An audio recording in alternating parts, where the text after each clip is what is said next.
Yeah, it shuts off the ovaries altogether.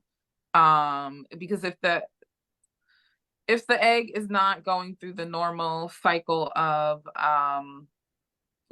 produce the hormone, produce the egg or the follicle, release it, hope it gets fertilized. If not, the hormone level goes down, and then we have a period, and then the whole cycle starts all over again, right? So it basically is shutting the egg down. Excuse me, shutting the ovary down. So no eggs are produced, no estrogen is produced, and in that way we end up in menopause or chemopause, right?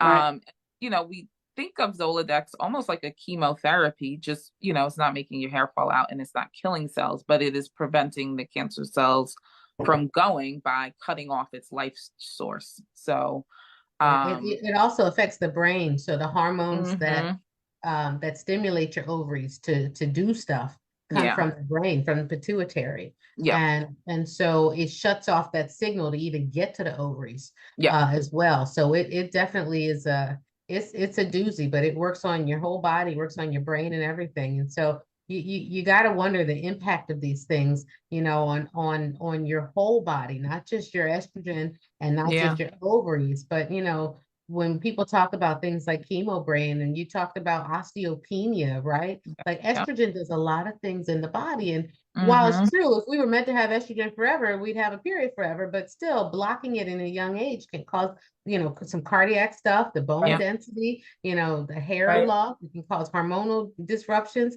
So it's not an easy decision. And doctors are like, well, they do a test and they say, well, you're high risk for recurrence. You should go on this pill, but we should also give you this shot because this is going to reduce the chances of your cancer coming back. It makes the estrogen blocker work better.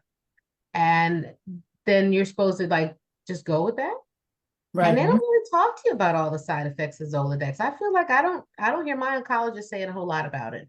Well, yeah, but I it's find protecting you in the long run from your cancer coming back. I mean, so it's like balance. What do you want? Do you want to just obliterate any chance of recurrence? Right? Do you want to make sure that, or do everything you can to make sure the cancer isn't going to come back?